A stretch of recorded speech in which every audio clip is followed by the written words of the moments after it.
I'm just going to do a quick wrap up of October's Scrap Backwoods kit and layouts. I got 5. I pulled out 5 sheets of paper.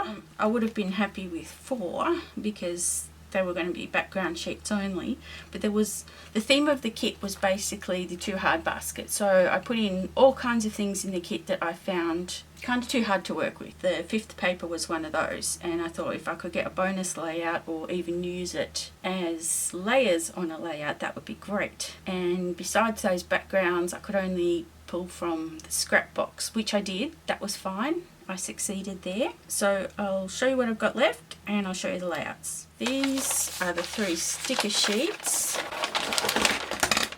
and there's still quite a bit left, but I did make a big dent in them. In particular, I used all 3 of the biggest ones, which is awesome. I used 8 of these. I probably didn't need to use any on that particular layout, didn't need it, but they were there, so I used them. I got 1 title with these, and I got 2 titles with these. The infamous bows that I lost on the first layout, I found them. Not when I said I'd switch the camera off, but nearly. As soon as I switched it on to record my next layout, there they were sitting in front of me. So I used one. The other one I used on something else, like last year. So yeah, little by little, we'll get there. These were the Vicky Boughton Braille stickers that I had already used a bit of, but they became an unofficial addition to the kit. The chipboard arrows, I think I only used 1 of these speech bubbles. I hoped I'd used more, but I used a few of these, so that was good. Now, turns out, when I went to pull out the sticker sheets, there was another one in there, which was good because I ended up using both of these blue W's, which I used as M's anyway. And I think I used, 1 letter from here. The other one fell off and I found on my sock when I did some laundry. And then I lost it again in the backyard. I used all my sassaflowers. I already threw out the packaging from the other set. And this is what I've got left of that sheet of those adhesive fabric labels. These became an unofficial part of the kit because they were already sitting on my desk. Now this has the rest of that basic grey chipboard sheet, which I used a few pieces of, and then there was a little packet of basic grey die cuts that I found in that big box of die cuts. So that's what's left of my kit.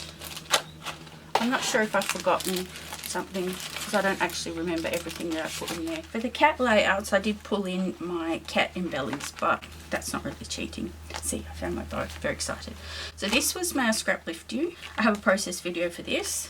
This was also May I Scrap Lift You. There's a process video for this. I will link to those in the description box. These do not have process videos. They were kind of a binge scrap. I used the same sketches that Scrappy Kathy and Scrappy Adam used in their Scrap Backwoods October projects. So, let's see. This was this one, and where the inking went, where the ink splatters went a little bit wrong, that's where I kind of covered up with some of those Vicky Boughton sticker things. I'll put some stills at the end so you can see close-ups. I did what I wanted to do and used this pattern paper as the background. Then there's this one. This one and the next one are kind of similar, but they're a year apart and the story's different, and they both the sketches made me think of a bed, because I'm sitting on the bed here and this looks quilted bed. So stitching on this one, I did just cross hatch through the squares, and I did a bit of a zigzag for this ribbon area. Stitch buttons. Buttons always kind of make me think of fabric and beddy stuff, and the cup paper and this paper kind of brings in all the other colours, and the colours all actually appear in the background. The pink, the red, the blue, the yellow. You can't really tell though, even the pink. I love that this cup is the same colour as the BMO cup in the photo. Little things like that make me happy. And the last one, which actually I did first, I did messy stitching to stitch these strips down, and then did a bit of a zigzag. Some of them are stitched with a single row of zigzag, and others have a couple of lines of messy straight stitch. Then I went over and added extra zigzag to the labels to make them look like they're stitched down when they really got plenty of adhesive. I didn't add it, they just already got it. Yeah, and I used the red side, which, I mean, it would have been much easier to use this one. That's about it. I will link to the Scrap Backwards Facebook group where you can find the details if you want to join and do Scrap Backwards. And I'll link to Kathy and Adam's YouTube channels where if you look for the Scrap Backwards thumbnail, you'll see all their videos, both for October and the newer ones for November. So I might sit out November because I've got a lot of catching up to do with other crafty things that I hoped I'd get done by now but haven't. Yeah, it was a lot of fun, and I'm really pleased that I got to use some things that were in the Too Hard basket. So thanks very much for watching, and I hope to see you again soon. Bye!